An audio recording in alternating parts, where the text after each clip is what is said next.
شدہ ہونے کی وجہ سے اس کے اخراجات اس کی تنخواہ سے کہیں زیادہ تھے۔ مہینہ ختم ہونے سے پہلے ہی اس کی تنخواہ ختم ہو جایا کرتی تھی اور اسے قرضہ لینا پڑتا تھا۔ یوں وہ آہستہ آہستہ قرضوں کی دلدل میں ڈوبتا چلا جا رہا تھا اور اس کا یقین بنتا جا رہا تھا کہ اب اس کی زندگی اسی حال میں ہی گزرے گی۔ باوجود یہ کہ اس کی بیوی اس کے مادی حالت کا خیال کرتی، لیکن قرضوں کے بوجھ میں تو سانس لینا بھی دشوار ہوتا جا رہا تھا۔ ایک دن وہ اپنے دوستوں کی مجلس میں گیا۔ وہاں اس دن ایک ایسا دوست بھی موجود تھا جو صاحب رائے آدمی تھا، اور اس نوجوان کا کہنا تھا کہ میں اپنے اس دوست کے مشوروں کو قدر کی نگاہ سے دیکھتا تھا۔ کہنے لگا کہ میں نے اسے باتوں باتوں میں اپنی کہانی کہہ سنائی اور اپنی مالی مشکلات اس کے سامنے رکھی۔ اس نے میری بات سنی اور کہا کہ میری رائے یہ ہے کہ تم اپنی تنخواہ میں سے کچھ حصہ صدقہ کے لیے مختص کر لو۔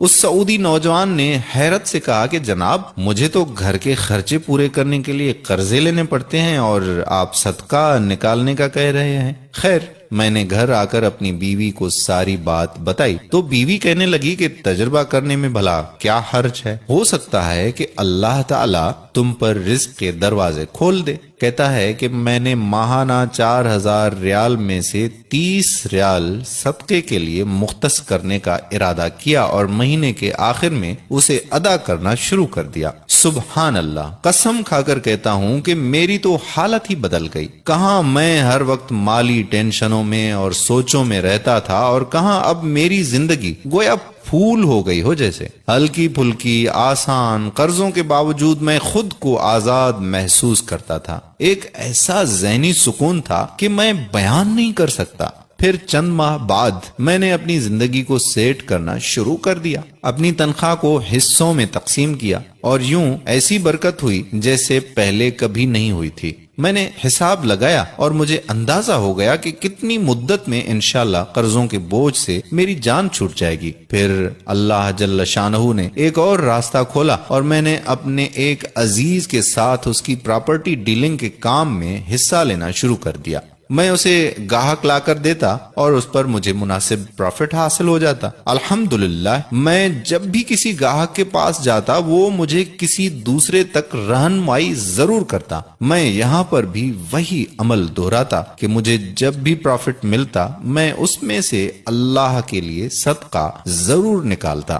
وہ کہتا ہے کہ اللہ کی قسم، صدقہ کیا ہے کوئی نہیں جانتا سوائے اس کے کہ جس نے اسے آزمایا ہو۔ صدقہ کرو اور صبر سے چلو، اللہ کے فضل و کرم سے خیر و برکتیں اپنی آنکھوں سے دیکھو گے۔ تو میرے پیارے بھائیوں اور محترم بہنوں، صدقے کی بہت زیادہ اہمیت ہے۔ جتنا ہو سکے زیادہ سے زیادہ صدقہ کریں۔ ایک صدقہ تو آپ ابھی اس وقت نکال سکتے ہیں، اور وہ صدقہ یہ ہے کہ آپ اس ویڈیو کو زیادہ سے زیادہ شیئر کریں تاکہ لوگوں کو صدقہ کرنے کی توفیق ہو، اور جو بھی صدقہ کرے گا اس کا ثواب آپ کو بھی ملے گا اور ہمیں بھی ملے گا۔ جب آپ کسی مسلمان کو تنخواہ میں سے صدقے کے لیے رقم مختص کرنے کا کہیں گے اور وہ اس پر عمل کرے گا تو آپ کو بھی اتنا ہی اجر ملے گا جتنا صدقہ کرنے والے کو ملے گا، اور صدقہ دینے والے کے اجر میں کوئی بھی کمی واقع نہیں ہوگی۔ سوچئے، آپ اس دنیا سے چلے جائیں گے اور آپ کے سبب آپ کے پیچھے کوئی صدقہ کر رہا ہوگا۔ صدقے کی نیت سے اس ویڈیو کو زیادہ سے زیادہ اپنے دوستوں